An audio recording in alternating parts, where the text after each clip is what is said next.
I thought I'd make a little video. I watch a lot of videos on YouTube about owner operators and stuff.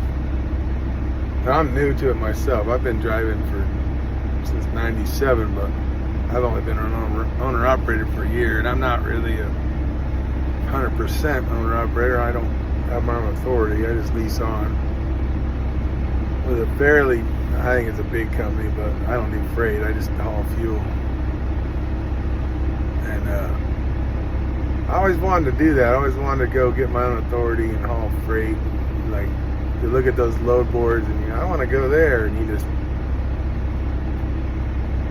negotiate a rate and head out. But it's not that simple, but it looks like something cool. I wouldn't mind doing that. I've always wanted to do that, even though I started hauling fuel back in '97. I've never really done freight. I've done enough here and there, jobs I've had where they required me to go jump in a van and take it somewhere and get some packaged goods and things. I did it for a couple years off and on, but I haven't. I did it about a year ago with my son. We went teaming, and I never have done that before. I was just looking at the cents per mile, and boy, I feel bad for people who have to do that with the big carriers. That's just an awful place to work. You take your choice, Swift or anybody like that. We were teaming on one of those teaming companies, is the Covenant. They saw me coming because they knew how to deal with guys that had experience. They just, they don't want you there really. They can say they do. They really don't.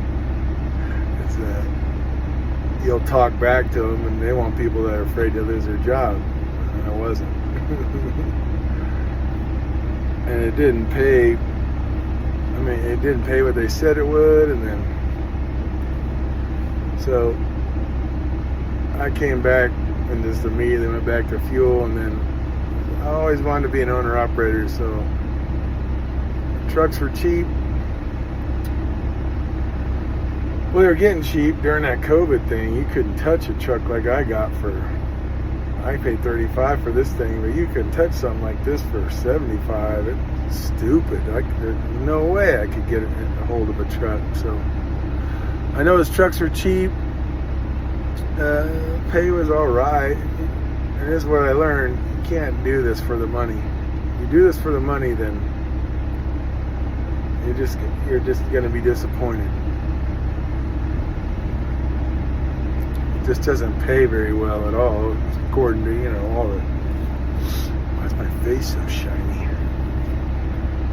It doesn't pay very good as far as, a company driver make...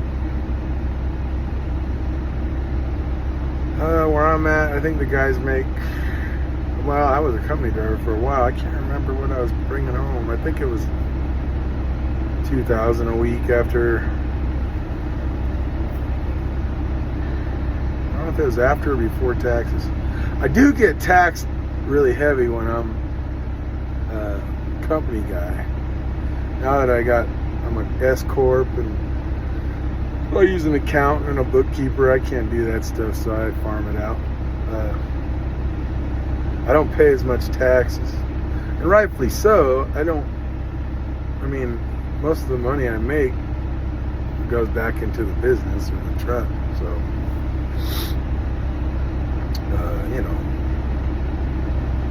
after a year, I'm trying to figure out how much I spent. I think it's around 20 grand, not counting fuel. That's different, but and parts and repairs and going to the dealer and tires and I turn a lot of wrenches myself, where I got a friend that's a mechanic. He helps me out. I have to pay him, but I don't pay shop rates. I've been to the dealer a few times because I don't have Davy, and this truck's got a pack car in it. Actually, I was scared of this pack car. It kind of surprised me. It's a good little engine so far. got 100,000 on it, and I know people hate them, but this same truck with a Cummins in it with the same miles would have been 70,000 or 65, at least 60, 55,000. It would, and then the companies I worked for had Cummins in them. A lot of the companies I worked for had big engines in them. They had the 565 horse, 1850 torque, 18 speeds. You know, ain't one of them trucks made it past 400,000 without needing an end frame. And man, why is my face so damn shiny? So I wasn't really a Cummins fan, but I do like Peterbilt's and Kenworth, so kind of have to go with the PACCAR unless you go with an older truck, which I kind of wished I'd done. But so far, things been all right. I've had some repairs, probably 20,000 in repairs in a year. I'm about to. My tires didn't last. I'm going to get like 130 out of the drive tires I had to buy. I put Yokohama's, the 517s or whatever, and those were $5,000.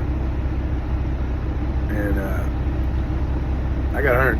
I'm going to get 130 out of them if nothing happens. I mean, right now they got about 11 30-seconds, so 8 30-seconds or so. And I got 110,000 on them right now. 113. If I make it to 130, I'll be good with them. I already bought my replacement set. Found a good price on some Falcons. I got those all 8 for 36 or something like that. But all in all, I've spent 20 grand, I think, maybe more. And after fuel, every week I make probably about 3,300, 3,500. And out of that, you got to pay everything. And the fuel doesn't count. I make about 55 before fuel, and this truck doesn't get great mileage because I pull a lot of weight. So I get maybe 5.3 overall. They got that fuel surcharge, but since the fuel shot up in price, it didn't seem to go up. So I'm spending like $2,000 a month. I was spending $2,000 a week. Now, I mean, I was spending about $1,400 a week. Now I'm spending like almost $2,000 a week, and the fuel surcharge didn't go up. It went up a little bit, but it didn't go up to $2,000. So. And this company said they pay for plates, and it's in the contract, and they didn't. So it makes it easy for me to quit if I want. I don't have to pay them anything. But I was looking at going to do something else, but everything I look at doesn't pay as good as this. And I'm home every 5 days at least, sometimes more. I don't really go that far. I maybe go a day's drive away from the house at the most. So I watch guys with their own authority. They don't, on their own trailers, they're not making any more than I'm making.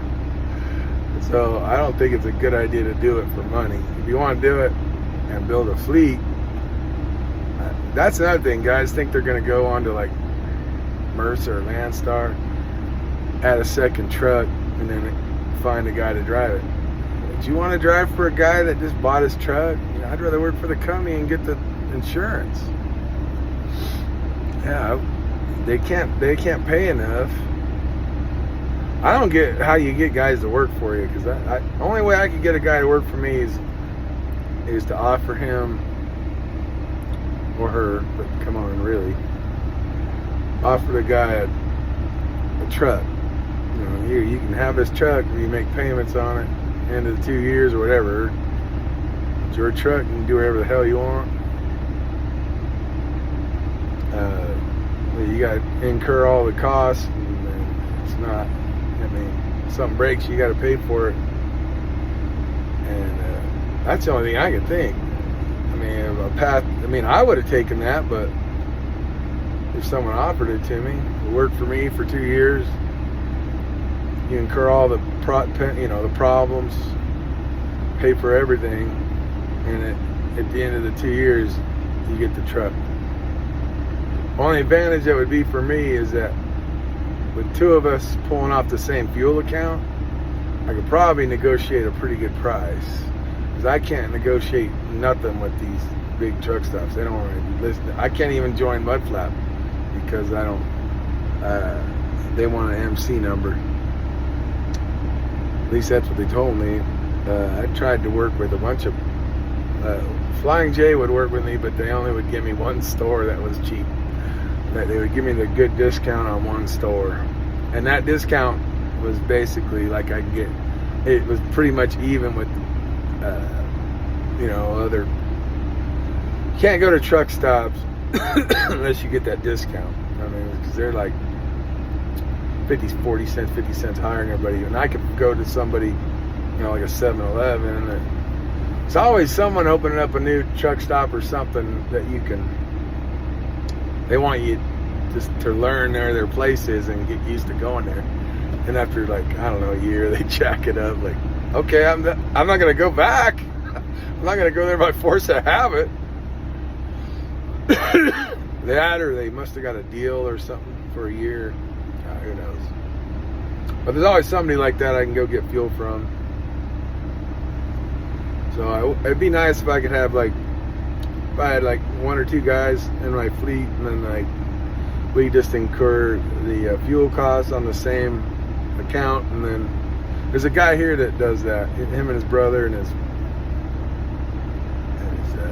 relative. The relative he has working. So he got 3. So out of those 3, he gets a good discount with the Flying J pilot.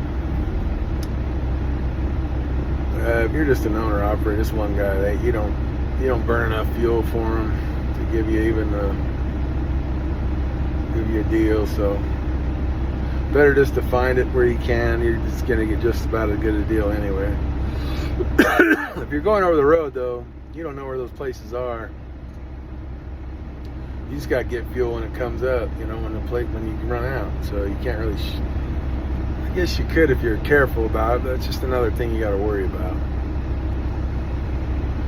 Well, my trailer's probably empty, so I'm done for now. See ya.